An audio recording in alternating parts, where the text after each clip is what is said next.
They didn't believe in me, now they believe I owe them. The hardest truth I ever learned was that people don't fail you once, they fail you consistently, in small, predictable, soul-crushing ways. I'm Owen, 35, and for years, my father's constant judgment was the soundtrack to my life. My family's world was built on tangible things: the smell of machine steel, the predictable rhythm of assembly lines, and the reliable flow of cash from Monarch Manufacturing, the company my father, Harold, 62, had run for 30 years. It was a business based on certainty. My world, however, was built on probability, prediction, and pure, raw data. My dream wasn't manufacturing. It was in Predictive Logistics AI, a system designed to optimize global supply chains by forecasting bottlenecks years in advance. It was complex, abstract, and deeply mathematical. To Harold, it was a fantasy, a glorified video game I played in the basement. The dismissal was quiet but absolute. Every dinner was an inquisition. My older sister, Vanessa, 38, who excelled in the visible world of social media branding and married a real estate mogul, would offer me helpful job listings at large corporations. They genuinely thought I was failing to realize my potential was purely corporate. "You need to stop chasing this invisible money, Owen," Harold would state over a perfectly cooked steak. "Why can't you build something I can touch? Something real? That AI nonsense is a hobby, not a future. You're wasting your 20s. The worst memory wasn't a shouting match, it was the look in his eyes, a look of deep, settled pity. When I asked him, at 26, for a small amount of seed capital, not a handout, but an investment with a clear 10% interest rate and a repayment schedule, he didn't just refuse. He offered me a salary to manage the spare parts inventory at Monarch Manufacturing. "It's safe, son," he said, handing me a laminated job description. "It's steady. It will give you structure. You can pay me back what you owe me for the past 20 years of support." That was the crucial moment. He framed my entire childhood, the food, the shelter, the education, not as parental love, but as a debt I now had to repay with my compliance. I was not his son. I was a long-term, high-risk loan he was finally trying to call in. He didn't believe in my ability to succeed, he only believed in his right to control my path back to perceived stability. Vanessa reinforced this. When I declined the inventory job, she sent me a lengthy email explaining my financial obligation to the family. She said that since they provided me a foundation, my moral duty was to take the safe route, ensuring I wouldn't become a future burden. They truly believed my risk-taking was an attack on their stability. I packed my servers, my code, and the bitterness that had been slowly simmering for years. I left without a word, turning my back on the debt they invented and the mediocrity they demanded. My only goal was to build a success so enormous that it would crush their narrative of my failure forever. I found an anonymous, industrial space miles away and began the silent, 7-year grind. Nexus AI was forged in solitude. I slept 4 hours a night, existing solely on caffeine, cheap ramen, and the white-hot fury of being told I was a burden. Every line of code I wrote, every complex algorithm I designed, was a silent, furious rebuttal to the man who demanded I count nuts and bolts instead of predicting global shipping trends. I never contacted them. They never tried hard to find me. They likely assumed I had failed silently, as they predicted, and had taken a safe, anonymous job somewhere. Their absence was the best validation I could ask for. It proved their concern was entirely transactional. Once I wasn't present to either fail or succeed in their visible space, I simply ceased to exist for them. The market shift was slow, then sudden. The global supply chain, so reliable for Harold's generation, began to fracture under increasing complexity and geopolitical instability. My AI, designed to handle chaos, suddenly became indispensable. The success, when it hit, was not quiet. It was explosive. We secured a massive acquisition offer from a major logistics consortium, valuing Nexus AI at several $billion. My name, once whispered with embarrassment, was now printed in bold on the front page of Fortune magazine. The moment the story broke, I was deep in final negotiations. I wanted to see their reaction, but I chose to maintain my silence. I wanted them to digest the magnitude of the success they had not only failed to support, but had actively tried to redirect and extinguish. If you achieved such an explosive success entirely on your own, fueled only by the pain of rejection, would you take a moment to savor your triumph, or immediately use your power to confront the people who dismissed you?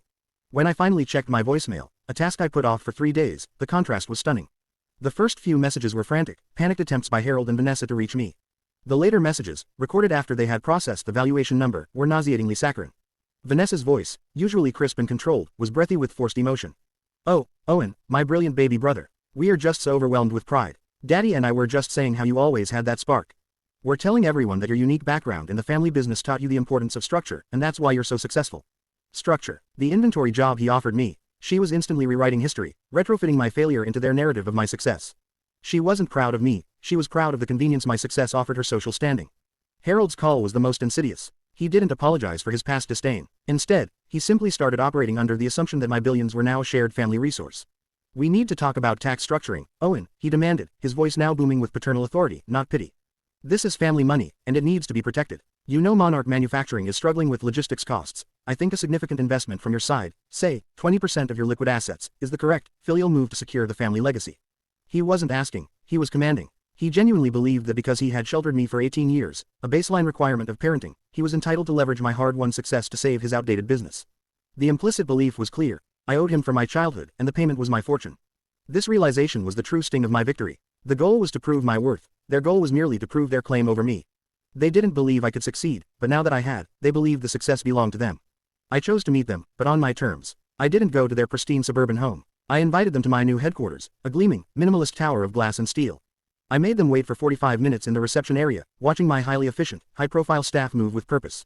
It was a subtle, deliberate performance of the real-world competence they had once mocked. The meeting itself was a clinical display of their entitlement. They praised my office, my views, and my vision, but the conversation always circled back to the debt. Harold finally dropped the pretense and presented the balance sheet for Monarch Manufacturing. The business was hemorrhaging money. The antiquated supply chain, the very thing my AI solved, was crushing them. He needed a cash infusion, a massive, immediate bailout, to survive. We gave you your start, Owen, he insisted, leaning across the massive conference table. The family supported you, educated you. Without that foundation, you are nothing. That creates an obligation. Family helps family. And besides, he added, his voice lowering to a manipulative whisper, your success now reflects directly on Monarch. You have a responsibility to keep the family name respected. He was articulating the core fallacy of our relationship, that the biological accident of being his son created an economic lien on my future achievements. The unspoken lesson of my childhood, that love and support are contingent on compliance, was now an explicit demand for repayment. Vanessa chimed in, more emotionally manipulative. Think about Mom, Owen. She'll be crushed if Daddy loses the company. We need you to do the right thing. It's not about the money, it's about the legacy we all share. Legacy. A legacy I was specifically banned from participating in unless I accepted the role of the inventory manager. They conveniently forgot their disdain for my work and transformed their indifference into tough love, a calculated strategy designed to foster my independence. It was a stunning piece of self-deception. I realized then that true freedom wasn't just about the money, it was about the choice. I had spent my entire life trying to earn their respect, but their respect was utterly meaningless. It wasn't respect, it was simply access to my resources. What would you do? Write the check and save them from the consequences of their own outdated vision, thereby ending the cycle of debt and validation, or let their business fail, finally proving that their dismissal of your work had severe, tangible consequences. I took a deep breath, the massive success of Nexus AI a silent presence in the room. I looked at Harold and Vanessa, two people whose failure was now defined by the exact problem my genius had solved. I did not write the check. I offered them a lifeline, but one that came with a price tag far higher than any dollar amount. You were correct, Father, I said, my voice calm, professional, devoid of the old pain. You gave me the foundation, the discipline, the education, and, most importantly, the motivation you unintentionally provided. I value those lessons immensely. I pushed a document across the table. It wasn't a bank draft. It was a contract for Monarch Manufacturing to license a deeply discounted, proprietary version of the Nexus AI logistics platform for 2 years, along with a full, mandatory integration team. This, I stated, tapping the document, is the only way to save Monarch.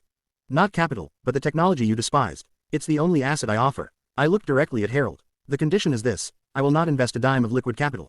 You must use the technology you once called a fantasy to earn your way out of this mess.